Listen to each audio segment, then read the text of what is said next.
dan juga Kuala Bandar Baru bangkitkan isu mengenai pelancong Cina dan India. Yang Berhormat Menteri. Saya ucap terima kasih kepada ARAU yang memetik laporan audit negara 2018 yang mendedahkan lebih 100,000 pelancong dari pelbagai negara termasuk Cina dan India. Ini saya petik ARAU sebut. Baik. Saya nak kait sikit pasal 2017 hingga 2018. isu pekerja asing. Laporan audit nanti sekejap. Jolun, Saya tengah jelaskan ARAU. 100,000. Baik.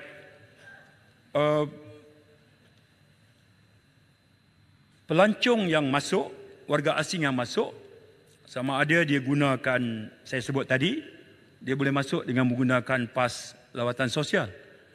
30 hari. Warga Cina 30 hari, warga India 30 hari.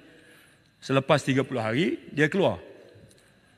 Kalau dia tak keluar, maksudnya dia overstay. Okey ya? Masa dia masuk, kita ambil biometrik. Kalau dia overstay, terus dia masuk senarai hitam. Dia nak datang kali kedua, dia akan dikenakan NTL, not to land. Baik. Bagaimana lagi cara mereka masuk? Mereka masuk gunakan pas lawatan jangka panjang yang aktif. Seperti pas lawatan iktisas.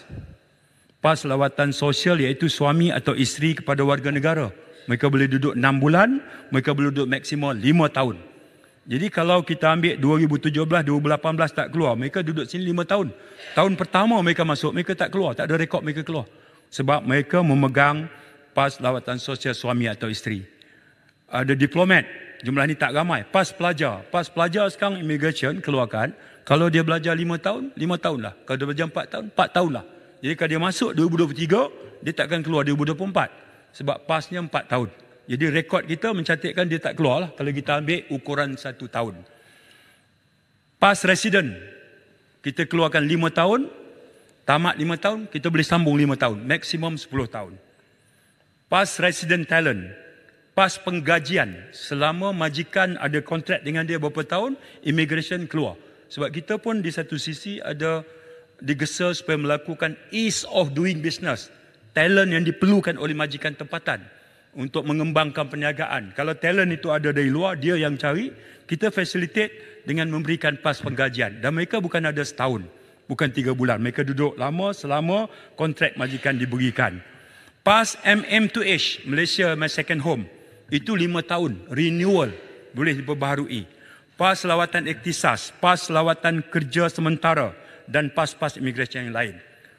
Tan Sri Petua, demikian banyak pas lawatan, pas yang diberikan itu membawa kepada sesuatu warga luar masuk bergantung kepada dia memegang pas apa.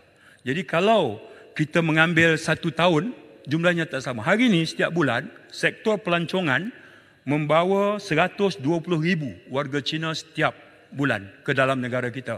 Bagus dari segi ekonomi, tapi ada potensi dari segi ancaman keselamatan kalau kita tak berhati-hati. Jadi kita nak kena seimbang antara ekonomi dengan keselamatan. Sila Rau, nampak nak tanya berkelip tak berhenti. Yang ni yang Muhammad sebab jawapannya mungkin panjang. Kalau dia masuk 120,000 sebulan, jadi apakah kita ada data yang menunjukkan mereka keluar bila sampai tempohnya? Jadi termasuklah cerita yang telah dimasukkan 1.2 juta pelancong tidak keluar dan sebagainya. Sebab data ini kita bukan dapat daripada rambang, kita dapat daripada sumber yang boleh dipercayai. Tak apa, Yang Amat, kalau boleh bagi tahu apa yang boleh kita buat untuk memastikan mereka ini keluar. Lepas tu masuk balik, tak ada masalah. Kita nak negara ini dihormati. Yang Muhammad baru tangkap 20,000. 20,000 ini menunjukkan 20,000 ini banyak, Yang Muhammad.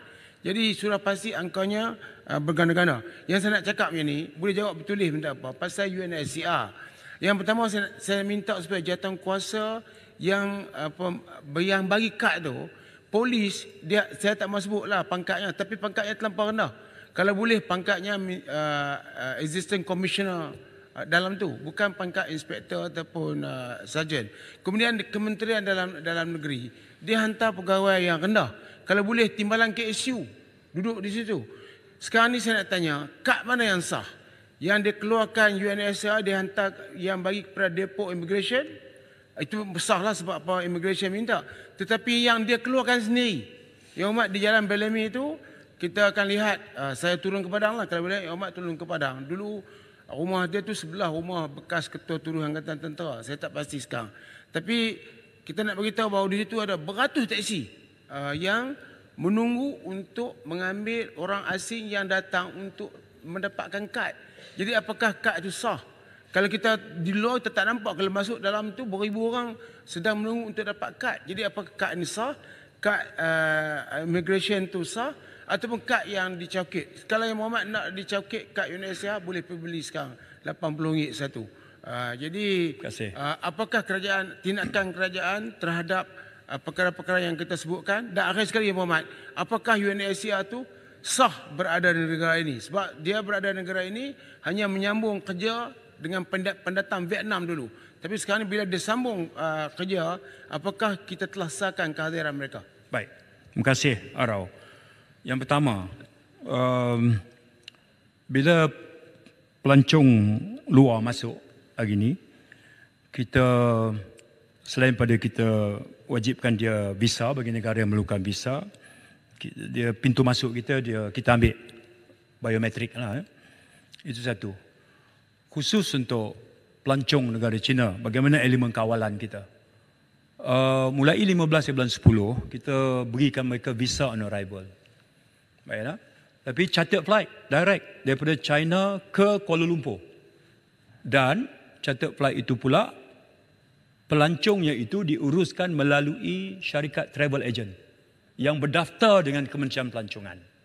Itu elemen kawalan kat situ. Jadi mereka mohon visa. Jadi sekiranya lepas 30 hari, kalau dia ada di sini 15 hari, 30 hari tak keluar, kita cari ejen pelancongan tu lah. Ejen pelancongan, kalau kita tarik lesen dia bimbang juga. Jadi elemen kawalan kat situ. Jadi dengan itu memudahkan kita. Satu, dia mesti chartered flight. Tak ada transit, direct flight. Dari China terus ke KLIA. Diuruskan oleh ejen pelancongan yang berdaftar dengan Kementerian Pelancongan. Jadi katalah dia bawa 350 pelancong. Mereka juga sampai kita ambil biometrik. Dan dia mesti bagi kita itinerary, jadual lawatan sepanjang 2 minggu, 3 minggu melancong. Dengan itu kita boleh lakukan tracking atau pengesanan. UNHCR benar seperti disebut oleh Arau. Keberadaannya masa perang Vietnam dulu. Kerana Malaysia menjadi destiny kepada pelarian Vietnam. Jadi saya sebut tadi, bila bangsa-bangsa bersatu tubuhkan organisasi macam itu, tugasnya dua. Mendaftar dulu, kemudian cari negara ketiga. Tugas hakiki itu terus berjalan. Terus jalan. Jadi, buat masa sekarang, apakah status keberadaan mereka? Status quo. Ya, kita ada bincang, tapi keputusannya status quo. Mereka ada di situ. Jadi, yang disebut tadi oleh Arau soal pengeluaran kad, saya cuma nak sebut, UNHCR, dia keluarkan kad dia. Polis ke pegawai kerajaan kita tak terlibat dalam pengeluaran kad oleh UNHCR. Tak ada. Kita tak terlibat. UNHCR is UNHCR. Bahagian kita adalah pendaftaran refugees di bawah program TRIS. Sebenarnya program oleh pemerintahan sebelumnya kita kekalkan sebab niatnya adalah nak mendaftar. Jadi kita minta mereka teruskan sebab data itu membantu kita kalau kita nak laksanakan. Baik.